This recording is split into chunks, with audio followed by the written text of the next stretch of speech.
Sacha est actuellement à la 36e place du tournoi du couronnement mondial et veut apprendre à Ectoplasma à se gigamaxer pour continuer de s'élever dans le classement.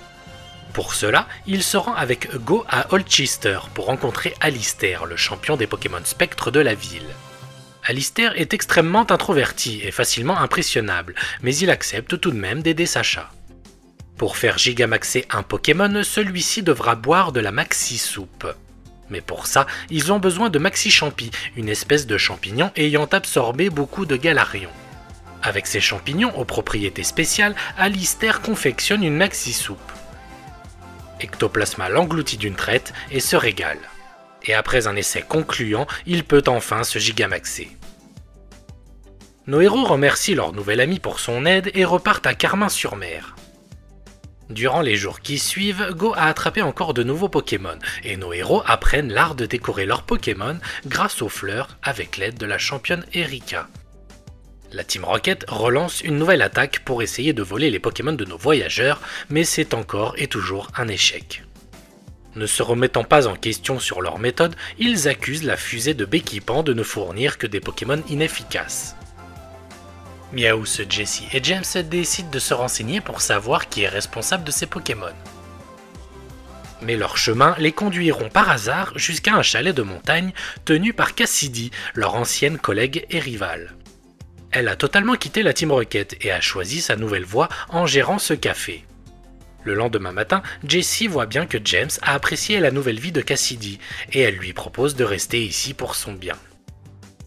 Jessie, Meowth et Culbutoké repartent donc seuls et s'arrêtent devant une boulangerie tenue par Butch, le binôme de Cassidy, lui aussi totalement libre de ses obligations envers la Team Rocket. Et après un bon repas, Jessie voit bien que Meowth est bien mieux ici et lui propose également de rester libre et en compagnie d'une Meowth femelle. C'est au tour de Meowth de faire ses adieux à Jessie et le trio est complètement démantelé. Jessie reste donc seule avec son Culbutoké à errer dans le désert. Mais alors que tout allait mal pour eux, leurs amis Meowth et James les ont retrouvés. James a dû fuir Cassidy à cause de Morpeko qui a dévoré tout le stock de nourriture du café et Meowth, lui, n'a toujours pas trouvé le grand amour. Le destin a beau faire, la Team Rocket est de retour, car leur amitié est si forte que rien ne pourra les séparer. Il est temps pour Sacha de continuer sa progression dans le classement du tournoi du couronnement mondial. Avec Go, ils se rendent à l'arène de Smashings pour son prochain combat contre Rosemary. Là, il rencontre son frère, le champion d'arène Peterson, qui les informe que le combat doit se dérouler à Windscore. C'est la Team Yell, une bande de fanatiques de Rosemary qui a trompé Sacha pour que leur idole gagne par forfait. Peterson se propose de conduire Sacha à moto jusqu'au stade de Windscore où Rosemary l'attend patiemment pour combattre. Sacha, heureusement, arrive de justesse, à 2 doigts d'être déclaré perdant par forfait. Rosemary est heureuse de voir que le combat à un seul Pokémon chacun peut maintenant commencer. Sacha fait confiance à son Ectoplasma pour vaincre l'Angoliath de Rosemary. Ils commencent très fort et prennent le dessus du match, mais Angoliath rattrape son retard. Rosemary n'attend pas plus longtemps pour faire gigamaxer son Pokémon et lance sa puissante attaque Torpeur G-Max. Ectoplasma utilise Éclat Magique pour résister autant que possible à l'attaque. Sacha a attendu le bon moment et fait lui aussi gigamaxer Ectoplasma tandis qu'Angoliath retrouve son état normal. Mais malgré ce désavantage, il réussit lui aussi à résister à la puissance de son adversaire. Malgré la résistance et la force d'Angoliath, Sacha et Ectoplasma parviennent à l'envoyer au tapis. Cette victoire permet à Sacha de se hisser à la 15e place du classement. Sacha s'approche de la Masterclass et devra affronter d'autres adversaires puissants avant d'atteindre Tarak. Le lendemain, le monarque est justement en plein combat contre Adrien, l'un des membres du conseil 4 de Sinnoh, et Sacha assiste à sa victoire. Pendant ce temps, Go est parti capturer d'autres Pokémon de Galar. Après le match, Sacha expose fièrement sa progression à Tarak. Ce dernier lui propose de s'entraîner avec lui et bien sûr, Sacha accepte avec joie. Sacha découvre la méthode d'entraînement du plus grand dresseur du monde et ils s'amusent comme des fous. Ils ont énormément de points en commun sur leur façon de se comporter avec les Pokémon et deviennent de bons amis. Tarak est un peu l'évolution de Sacha et les deux dresseurs espèrent s'affronter en finale. En ce qui concerne Go, il entame sa prochaine mission pour le projet Mew. nos amis se rendent dans les îles Écumes pour un combat de raid contre le légendaire Articodin. Ils rejoignent Régis et Horace, un ami d'enfance de Go originaire de Johto qui lui rêve de rencontrer Celebi. Contre la force d'Articodin, les dresseurs et les Pokémon ne font pas le poids.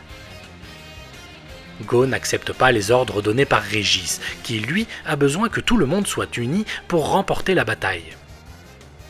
Mais c'est un échec et Articodin s'enfuit. Bien qu'ils aient perdu face à Articodin, Régis et Horace reçoivent 3 jetons pour leur sérieux et Go n'en reçoit que 2 pour son manque de coopération. Régis est peut-être dur avec Go, mais il a raison sur un point, il faut de la discipline et de la rigueur pour gagner et faire partie du projet Mew. Go comprend la leçon et la prochaine fois, il sera à la hauteur. Sacha et Go se rendent à Illumis, dans la région de Kalos. Sacha va devoir affronter Dracena du Conseil 4 pour progresser dans le classement. Pendant que Go part capturer des Pokémon, notre héros se rend à l'arène d'Illumis retrouver son ami Lem. Go, lui, capture un Grenousse et rencontre la petite Clem et Deden et rejoignent Sacha et Lem. Après les retrouvailles, le Palartichaut de Sacha tente de maîtriser une nouvelle attaque, Joute Astrale, mais avec difficulté. Grâce à la science de Lem, il cherche une solution au problème de Palartichaut. Sacha et Lem font un combat, et Palartichaut réussit Joute Astrale, et Hydreigon apprend Dracocharge. Sacha et ses Pokémon sont prêts à combattre Dracena du Conseil 4 de Kalos dans un match à 2 Pokémon chacun. Le premier combat oppose Bruivern à Palartichaut, et les 2 Pokémon se donnent à fond. Après quelques minutes de combat, Sacha préfère que Palartichaut se repose et le remplace par Hydreigon. Ce dernier prend l'avantage sur Bruivern grâce à ses attaques de glace. Dracena fait un changement de Pokémon et choisit Altaria, un Pokémon dragon et vol, mais grâce à la méga évolution, Altaria prend le type dragon et fée, ce qui lui permet de résister aux attaques d'Hydreigon. Sacha rappelle son Pokémon et offre une seconde chance à Palartichaut, qui monte au front droit sur Altaria avec Joute Astrale. Les 2 Pokémon donnent tout dans leur dernière attaque, qui se termine par une égalité avec un double KO. Il ne reste en course que Bruivern et Hydreigon, et les 2 Pokémon Dragon lancent les attaques Dracochoc et Dracocharge, un duel de force qui permet à Hydreigon de remporter le match. Avec cette victoire, Sacha est à la 9e place du classement et se trouve aux portes de la Masterclass. De leur côté, Chloé et Evoli se rendent à Nenukrik, dans la région de Hoenn, pour assister à un concours Pokémon. Ils rencontrent la célèbre coordinatrice Atalante, qui l'encourage à s'inscrire. Plus tard, Chloé et Evoli rencontrent Serena et son Infali qui sont venus à Hoenn pour participer eux aussi au concours. Serena accepte de donner quelques conseils à Chloé pour sa première compétition. Sacha et Go veulent eux aussi assister au premier concours de Chloé, mais ils sont retardés par le maître Marc qui insiste pour affronter Sacha de nouveau dans un match amical que notre héros ne peut refuser. Pendant ce temps, Chloé et Serena se préparent et se font toutes belles pour leur entrée en scène. Bien qu'elle a le trac, Chloé et Evoli se lancent dans la compétition, et pour leur première représentation, ils reçoivent les encouragements du public. De son côté, Sacha réussit à vaincre Marc, mais malheureusement, lui et Go ont manqué la prestation de Chloé. La talentueuse Serena et ses Pokémon font forte impression, et rivalisent même avec la star de la compétition, Atalante, au point même qu'elles terminent toutes les 2 à la première place. La compétition est terminée, Chloé est sur le point de quitter sa nouvelle amie Serena et prendre le bateau pour Carmin-sur-Mer. Elle est rejointe, enfin au dernier moment, par Sacha et Go. Dans la précipitation, Sacha a bien failli ne pas remarquer son amie Serena. Le bateau doit partir malheureusement, et leurs retrouvailles sont courtes. Mais Sacha et Serena se promettent de s'encourager mutuellement pour réaliser leurs rêves. Sacha, Go et Chloé sont de retour au parc Cerise et s'occupent de tous les Pokémon de Go. Avec l'aide de Voltoutou, nos amis découvrent que l'eau est polluée par Tadmorph, qui a fait son nid sous la cascade. Nos amis lui construisent un nouveau nid quand soudain, Suicune est de retour et purifie les eaux du parc Cerise, avant de repartir à nouveau. Très peu de temps après, Sacha reçoit une notification pour son prochain combat du tournoi du couronnement mondial. Il devra affronter le très talentueux champion Roy, et en cas de victoire, Sacha sera qualifié pour le tournoi des 8 mètres. Pour être prêt pour le match, Sacha s'entraîne avec ses Pokémon, et en particulier avec Lucario. Et en voyant le Grenousse de Go évoluer en Croaporal, cela lui donne une idée. Ils partent pour Kalos à la recherche de l'amphinobie de Sacha. Le lien qui les unit est similaire à celui de l'aura de Lucario. Amphinobi est toujours en train de protéger la région de Kalos, et lorsqu'il retrouve Sacha, ce dernier lui demande d'affronter son Pokémon. Amphinobi est bien plus fort, et leur entraînement est bénéfique pour Lucario, qui apprend à être plus en osmose avec Sacha. Sacha doit repartir pour se rendre à son match d'hyperclasse contre Roy. Il remercie son ami de Kalos en espérant le revoir très rapidement. C'est l'heure du combat tant attendu entre Sacha et Roy, au stade de Kickenham. Le gagnant de ce match en 3 Pokémon sera qualifié pour le tournoi des 8 mètres. Le combat commence avec le Libégon de Roy contre le Dracolos de Sacha. Tout de suite, Dracolos augmente sa vitesse et son attaque, et Libégon déclenche une tempête de sable qui lui permet de prendre l'avantage. Et après plusieurs coups encaissés par Dracolos, Sacha lui ordonne de trouver Libégon dans cette tempête de sable aveuglante et le frappe d'une puissante Dracogriffe. Mais Libégon se redresse et se volatilise de nouveau dans la tempête, et en profite pour attaquer Dracolos par derrière et l'envoie au tapis. Roy prend la tête du match, mais Sacha n'est pas inquiet et choisit alors Ectoplasma en comptant sur son attaque point glace. Malheureusement, Libégon est bien trop rapide pour lui et enchaîne les attaques ailes d'acier et une attaque mâchouille super efficace. Sacha doit se débarrasser de cette tempête où tous ses Pokémon subiront le même sort. Il avait prévu de faire méga évoluer Lucario pour la suite, mais la situation critique l'oblige à faire gigamaxer Ectoplasma. Son bracelet au poignet, Sacha envoie Ectoplasma dans sa Pokéball et le gigamax peut commencer. Le voici maintenant transformé, et avec sa bouche gigantesque, il aspire toute la tempête de sable, et une fois sa cible en vue, il utilise Enchantomax et vient à bout de Libégon.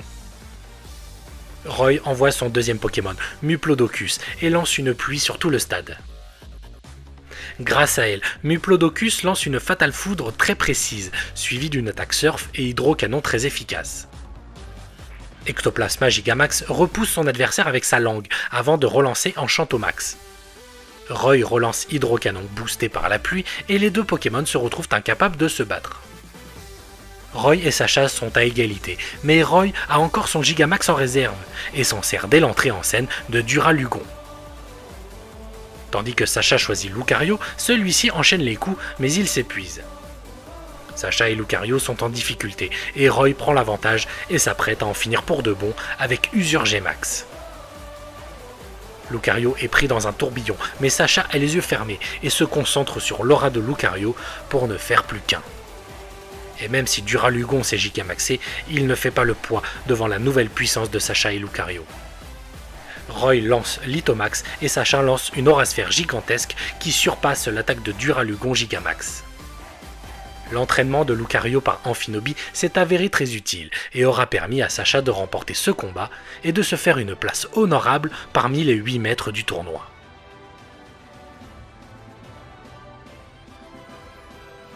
Go doit passer sa 4e épreuve pour le projet Mew sur une plateforme abandonnée à AON. Accueilli par Danica, Go doit rentrer à l'intérieur de la plateforme et affronter tous les autres aspirants du projet Mew. Horace participe aussi à cette bataille royale et s'unit à Go pour vaincre tous les concurrents présents sur leur route. Mais les règles sont claires, il ne peut y avoir qu'un seul vainqueur, et les deux amis d'enfance s'affrontent pour déterminer qui sera le vainqueur de la mission. Le combat entre Gardevoir et les Argus se termine par une défaite de Go. Horace reçoit donc 3 jetons et Go, lui, n'en recevra que 2. La sélection des aspirants doit s'accélérer et Milan ne garde en compétition que ceux qui ont gagné 7 jetons. Régis, avec ses 12 jetons, est premier et Go tout juste dernier. Il va devoir faire beaucoup d'efforts pour rester dans la course. En attendant la prochaine mission de Go et le prochain match de Sacha, le professeur leur demande de se rendre à Courneige, dans la région de Galar, pour enquêter sur la présence d'un mystérieux Pokémon. Lily, Gladio et leur mère Elsamina se rendent eux aussi à Courneige, toujours à la recherche de Mon, leur père disparu. Guidée par Maguirna qui indique un petit chalet, la petite famille d'Alola touche au but, et Lily court pour découvrir la vérité. Un homme sort du chalet, et c'est bien lui, Mon, le père de famille, mais celui-ci ne semble pas reconnaître Zoroark, sa femme et ses enfants. Bien qu'elle soit choquée, Elsamina comprend qu'il est amnésique et ne le brusque pas. Mais une fois à l'intérieur du chalet, Mon veut leur présenter sa fille. Mais ce qu'il croit être sa fille n'est autre qu'une ultra-chimère, un zéroïde qui se fait passer pour Lily à ses yeux. Zéroïde s'enfuit. Pendant qu'Elsamina va parler avec Mon, Gladio et Lily enquêtent pour essayer de comprendre ce qui a bien pu se passer. Soudain, Zéroïde réapparaît et s'en prend à Lily, mais tout à coup, Pikachu arrive juste à temps pour la sauver, et Sacha et ses amis aussi.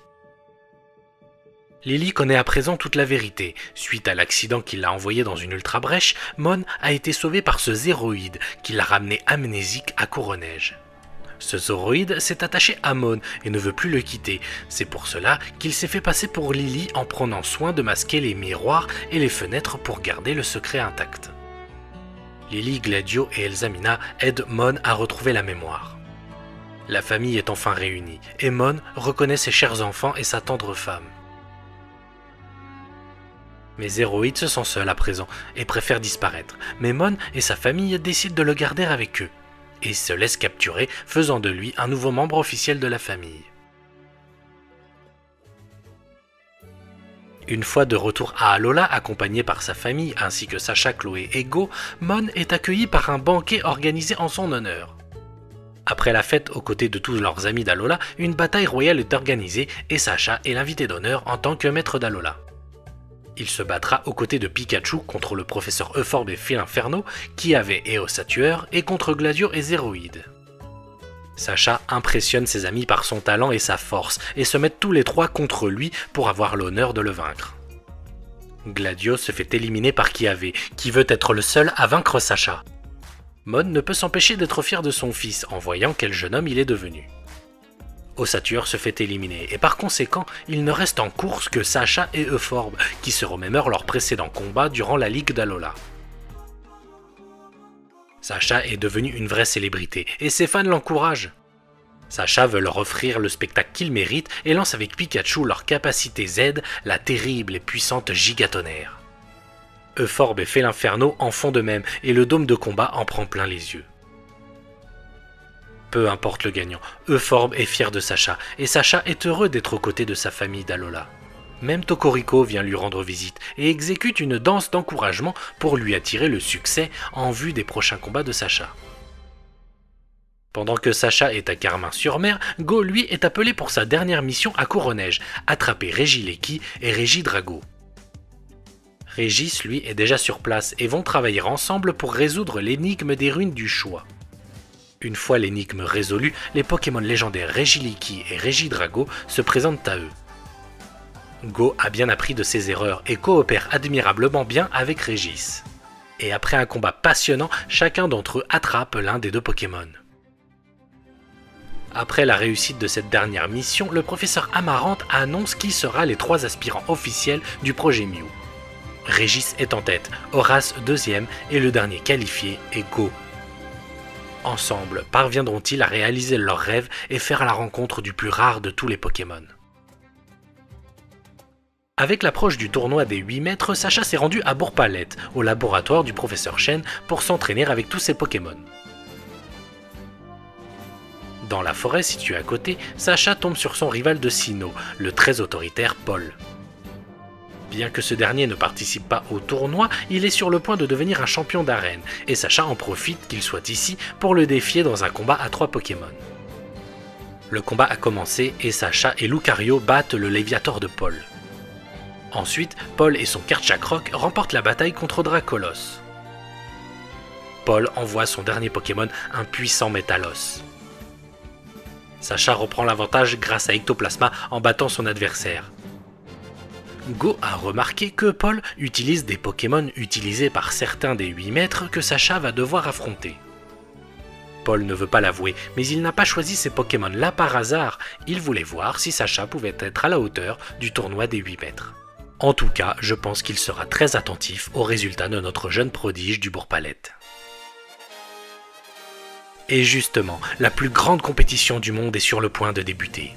Le tournoi Pokémon des 8 mètres du couronnement mondial, qui se tient à Galar dans le prestigieux stade de Windscore, va accueillir les plus grands dresseurs de la planète pour tenter de remporter le titre ultime de plus grand dresseur du monde.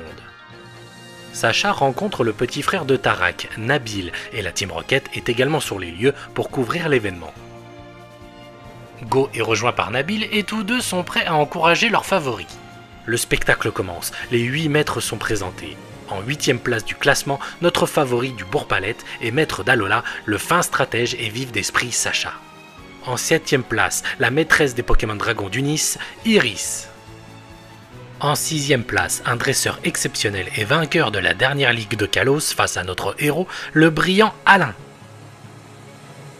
En 5ème place, la superstar et maître Pokémon de Kalos, la sublime Dianthea. En 4ème place, à la fois maître dragon de Kanto et de Johto, le redoutable Peter. Et sur la 3ème marche du podium, le maître Pokémon de la région de Hoenn, Pierre Rochard. En 2ème place, une autre femme redoutable et maître Pokémon de Sinnoh, Cynthia. Et maintenant, celui qui remet son titre en jeu, le grand monarque de Galar, l'invincible Tarak. 8 mètres, 7 matchs, un seul sera couronné plus grand dresseur du monde. Tarak et Alain ouvrent les quarts de finale dans un match à 3 Pokémon chacun. Le premier affrontement oppose le Gorithmique de Tarak au Blindé Pique d'Alain. Après un Gigamax de Tarak et malgré un bon combat d'Alain, c'est finalement Blindé Pique qui est envoyé au tapis. Alain choisit donc Dracofeu, son Pokémon favori pour reprendre l'avantage et vaincre Gorithmique. Tarak envoie lui aussi son 2e Pokémon et envoie également son Pokémon favori, le puissant Dracofeu. Le combat est difficile pour Alain et son Pokémon et préfère donc remplacer Dracofeu par Sepiatros. Mais ce ne sera pas suffisant pour ce dernier qui se verra mettre KO rapidement. Alain n'a pas d'autre choix que de rappeler Dracofeu et utilise alors la méga évolution, mais la finalité du match se soldera tout de même par une victoire de Tarak et de son Dracofeu. Tarak est vainqueur et progresse dans le tournoi en se qualifiant pour les demi-finales. Dianthea se fait elle aussi une place aux côtés de Tarak en battant Peter et aussi Cynthia en éliminant Iris du tournoi. C'est maintenant à Sacha d'affronter Pierre Rochard. Sacha envoie Hydreigon et Pierre son Métalos, mais après quelques attaques lancées, Pierre rappelle son Pokémon et le remplace par Galaking. Ce dernier utilise Tacle Lourd, une puissante attaque qui envoie Hydreigon à terre. Sacha choisit son 2e Pokémon, Ectoplasma, qui envoie dès son entrée l'attaque Feu Follet, qui brûle son adversaire. La brûlure lui cause des dégâts certains, mais Galaking envoie tout de même une attaque Tombe-Roche qui est contrée par Ectoplasma et son éclat magique. La contre-attaque d'Ectoplasma combinée aux brûlures de Feu Follet met fin au combat pour Galaking. Pierre envoie à présent Vassilis, qui emprisonne Ectoplasma dans ses lianes, de plus, il utilise ses racines pour absorber de l'énergie. Ectoplasma est en mauvaise posture et Pierre en profite et lance l'attaque Laser Météore. Sacha doit réagir vite et ordonne à Ectoplasma de relancer Éclat Magique. La confrontation de ces deux attaques provoque une gigantesque explosion qui libère Ectoplasma. Mais malheureusement, c'est Vassilis qui prend l'avantage et remporte le combat. Sacha envoie alors Pikachu, en qui il a confiance pour remporter la victoire. Et pour l'instant c'est payant, car Pikachu se débarrasse de Vassilis avec sa terrible attaque Queue de Fer. Il n'y a plus qu'un Pokémon de chaque côté, et Pierre renvoie son Métalos. Et pour mettre toutes les chances de son côté, Pierre le fait méga évoluer. Les attaques électriques de Pikachu n'atteignent pas son adversaire, qui possède une grande rapidité de déplacement. Sacha continue d'attaquer, mais même Queue de Fer n'arrive pas à atteindre sa cible. Pierre prend le dessus du match et enchaîne avec une attaque psycho des plus violentes. Cela semble être la fin du combat pour Pikachu, mais il tient encore sur ses pattes. Sacha choisit le tout pour le tout et lance sa capacité Z, la foudroyante et terrible Gigatonnerre. Mais Talos réussit à esquiver l'attaque du mieux qu'il peut, mais il se fait tout de même toucher par celle-ci et à le plaquer au sol. Sacha lance le coup décisif avec une Queue de Fer dévastatrice et radicale. Et c'est fait, notre héros s'impose brillamment en demi-finale et va devoir affronter Cynthia. Mais en attendant, c'est le match entre Tarak et Dianthea qui doit avoir lieu. A partir de maintenant, les matchs se feront par équipe de 6 Pokémon chacun. Il ne reste que 2 Pokémon en réserve pour Dianthea, contre 5 pour Tarak. Le Muplodocus de la star affronte le Gorhythmique du Monarque.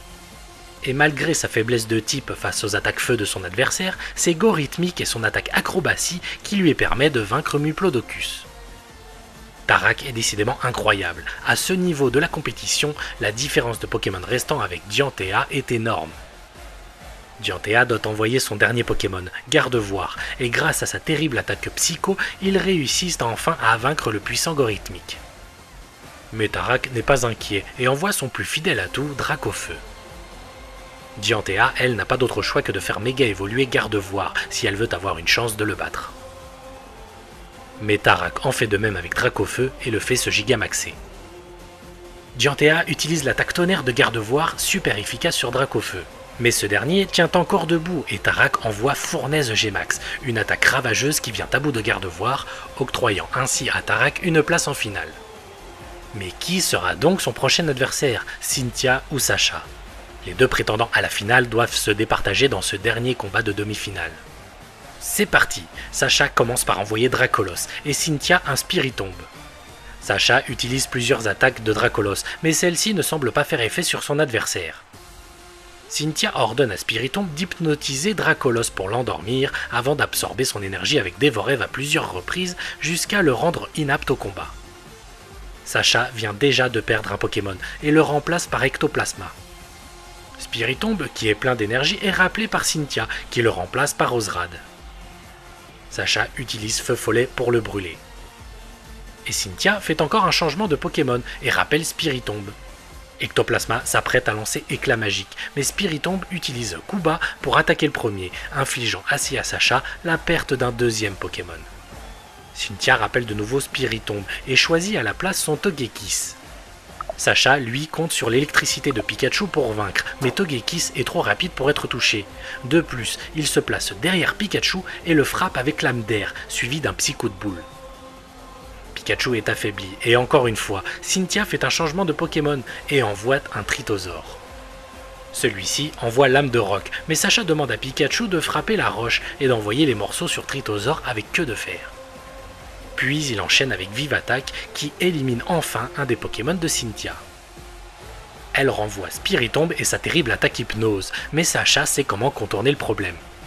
Il demande à Pikachu de lancer son électricité tout en tournoyant sur lui-même, une technique qu'il avait utilisée lors de son combat d'arène contre la championne d'Union Police. Grâce à cette manœuvre, Pikachu se protège de l'hypnose de Spiritomb. La stratégie de Cynthia devenue inutile, Sacha lance un combo de Toilélec et Queue de Fer pour vaincre une bonne fois pour toutes Spiritomb. Mais ce que Sacha ne savait pas, c'est qu'avant l'attaque Queue de Fer, Spiritomb a lancé Lien du Destin et par conséquent, il emmène Pikachu avec lui au tapis. Les deux Pokémon sont KO. Sacha fait maintenant appel à Hydreigon et Cynthia envoie Karchakroc qui lance un piège de roc sur toute la zone de combat avant d'être remplacé par Roserade. Et d'un direct toxique, le Pokémon de Cynthia empoisonne celui de Sacha. Mais Hydreigon d'une puissante Dracocharge finira par mettre KO Roserade. Sacha, voyant son Pokémon souffrir du poison, choisit de le remplacer, mais Hydreigon refuse d'abandonner. Cynthia, elle, envoie son magnifique Milobellus, qui s'enroule autour d'Hydreigon. Hydreigon subit encore les effets du poison, et Milobellus le frappe avec Tête de Fer, qui le met définitivement hors de combat. Sacha envoie maintenant Palartichaut, qui se prend des dégâts dès son entrée sur le terrain à cause de pièges de roc. Milobellus lance une nouvelle fois Tête de Fer, et Palartichaut taillade. Les deux Pokémon se repoussent mutuellement, mais Sacha enchaîne directement en lançant la joute astrale de Palartichaut en plein sur Milobellus et le met KO. Cynthia et Sacha sont à égalité et ne possèdent plus que deux Pokémon chacun. Cynthia rappelle sur le terrain Karchakroc et se lance dans un affrontement terrible avec Palartichaut. Après plusieurs coups, Karchakroc lance Dracométéore. Palartichaut fonce avec joute astrale droit sur son adversaire en évitant les coups. Mais le choc frontal d'une violence rare aura tout de même raison de Palartichaut qui ne peut plus bouger. Sacha envoie son dernier Pokémon Lucario. Cynthia remplace Karchakroc par Togekiss. Sacha, lui, fait méga évoluer Lucario. Cynthia lance Piqué que Lucario esquive avec Reflet. Togekiss fonce de nouveau avec Piqué sur Lucario, mais ce dernier réussit à le toucher en plein dans le mille avec Piste au Poing, ce qui lui permet de remporter ce combat. Cynthia, elle aussi, doit envoyer son dernier Pokémon, Karchakroc. Alors que Kerchakroc se donne à fond, Mega Lucario saute et esquive l'attaque de son adversaire grâce à ses pistes au point, avant de lancer Aura Sphère. Les deux Pokémon sont au coude à coude et se battent dans une lutte acharnée. Après plusieurs attaques, les deux Pokémon semblent épuisés, mais ils en redemandent encore. Cynthia et Sacha demandent à leurs Pokémon de porter le coup décisif et les deux combattants sont sur le point de s'effondrer. Kerchakroc fonce et lance Dracogriffe. Lucario, lui, utilise Contre. Les deux Pokémon sont au tapis, mais heureusement, Lucario puise dans ses dernières forces et se relève, offrant ainsi la victoire à notre héros. En battant Cynthia, Sacha se qualifie pour la finale dont il avait toujours rêvé. Il affrontera Tarak pour le titre suprême de meilleur dresseur du monde. Demain sera une journée de repos pour nos deux finalistes. Tarak demande à Sacha de le rejoindre au stade en compagnie de Sonia et du professeur Magnolia. Tarak lance une Pokéball en l'air et fait apparaître Eternatus, à la surprise de nos deux héros. Tarak, Sonia et le professeur veulent qu'Eternatus fasse partie de la région de Galar et que les habitants et les Pokémon apprennent à vivre avec lui. Après cela, Sacha et Go passeront la journée à se balader paisiblement ensemble et en fin de journée, Go reçoit un appel urgent du projet Mew et ne pourra donc pas assister à la finale de Sacha. Les deux amis se séparent temporairement et vont chacun réaliser leurs rêves. C'est le grand jour, la finale du tournoi des 8 mètres, opposant le monarque Tarak à Sacha du Bourg-Palette peut commencer. C'est le match ultime, le vainqueur sera déclaré plus grand dresseur du monde. Les règles sont simples, aucune limite de temps, chaque dresseur pourra changer de Pokémon autant de fois qu'il le désire et ne devront utiliser soit la Méga Évolution, le Dynamax ou une capacité Z. Tout à coup, Tarak demande à l'arbitre une faveur. Il souhaiterait exceptionnellement faire un combat absolu, sans limite et sans restriction. L'arbitre accepte cette demande et le combat peut commencer. Après quelques minutes de combat, Ectoplasma est confronté au Lézargus de Tarak. Sa précision et sa rapidité donnent du fil à retordre à Ectoplasma. Après que Sacha ait fait gigamaxer Ectoplasma, il lance l'attaque Enchantomax. Ectoplasma se fait frapper par Vibre Obscur, mais Lézargus est aussi fait toucher par Toxinomax, ce qui le rend inapte au combat. Tarak vient de perdre un Pokémon et le remplace par Monsieur Glaquette, et ses attaques glacées qui congèlent le terrain et Ectoplasma. Tarak lance ce vaste pouvoir et lui permet de rattraper son retard en battant Ectoplasma. Maintenant, Sacha a besoin de la force de Lucario et le fait méga évoluer. Malgré tout, Monsieur Glaquette est trop rapide pour lui. Méga Lucario doit faire appel à son aura pour se concentrer sur sa cible avant de lancer un Aura Sphère très efficace. Tarak vient de perdre son deuxième Pokémon et fait appel à Lansorien. Ce dernier est très rapide aussi et possède en plus des attaques feu. Sacha préfère rappeler Lucario et le remplacer par Hydreigon. Lansorien lance de terribles attaques tonnerre et fonce ensuite sur son adversaire. Hydreigon réussit à l'immobiliser et lance Gros Givre, mais Lansorien utilise Dracoqueue pour le remplacer par Dracolos sans que Sacha n'ait son mot à dire. Alors que Dracolos s'apprête à lancer Dracogriffe, Lansorien relance une autre Dracoqueue bien placée. Et cette fois-ci, c'est Méga Lucario qui est forcé de rentrer sur le terrain, et malheureusement pour lui, l'attaque lance-flamme de Lansorien l'envoie au tapis. Sacha a perdu son deuxième Pokémon et refait confiance à Dracolos, et il a vu juste car il réussit à attraper Lansorien et à le projeter au sol. Tarak a perdu son troisième Pokémon et choisit maintenant le terrible Gorithmique et son tambour battant. Dracolos se défend tant bien que mal, mais malheureusement, Gorithmique n'est que très peu affecté par ses attaques et vient à bout du Pokémon Dragon. C'est au tour de Palartichaut et de sa joute Astral, qui réussit à prendre le dessus sur Gorithmique et son attaque Cavalerie Lourde.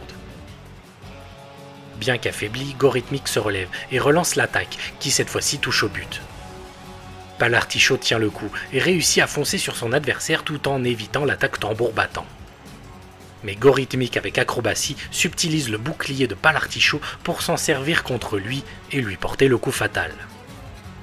Palartichaut est KO. Gorithmique est vraiment redoutable. Sacha choisit Hydreigon pour en finir une bonne fois pour toutes, en utilisant sa puissante Dracocharge. Tarak envoie Pyrobut qui se chargera de venger son coéquipier en battant Hydreigon. Sacha n'a plus de Pokémon en réserve, à part son fidèle Pikachu. Il va devoir battre les 2 derniers Pokémon de Tarak. Celui-ci rappelle Pyrobut et envoie son imbattable Dracofeu qu'il fait gigamaxer dès son entrée sur le terrain. Mais malgré la puissance de Dracofeu Gigamax, Pikachu se défend très bien et impressionne même Tarak. C'est le moment pour Sacha et Pikachu d'utiliser leur capacité Z ultime, Gigatonnerre.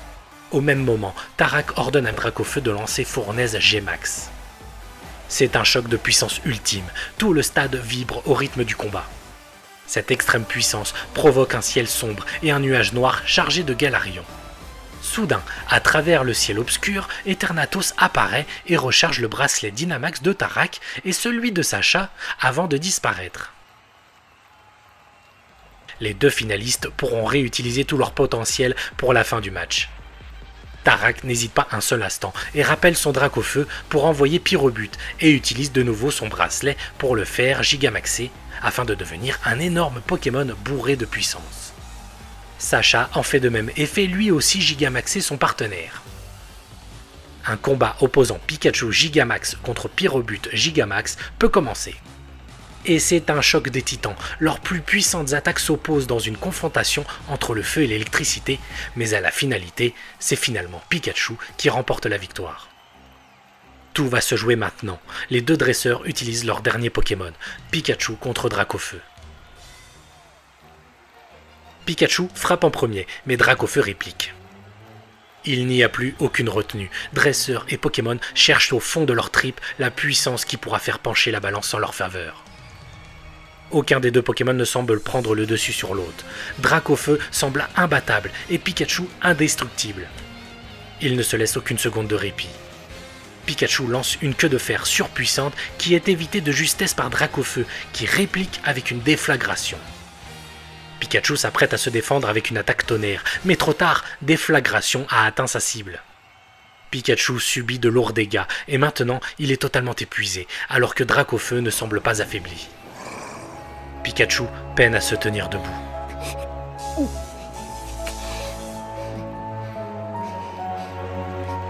Sa vue se trouble et soudain, il s'écroule et s'évanouit. Pikachu! Je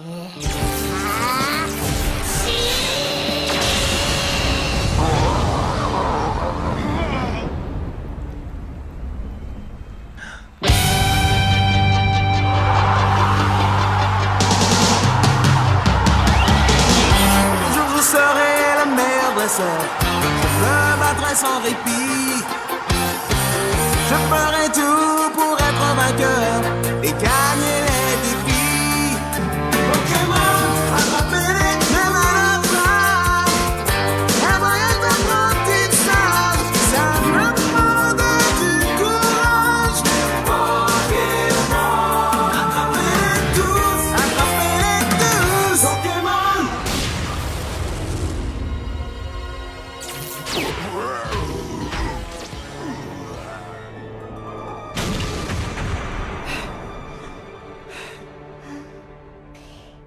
Dracofeu n'est plus capable de se battre. La victoire revient donc à Sacha.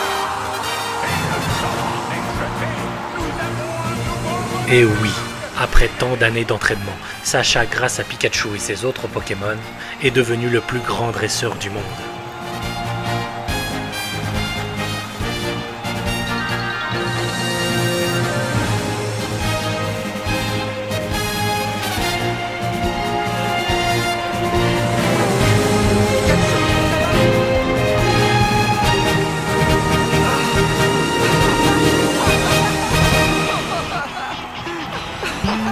Ha ha ha!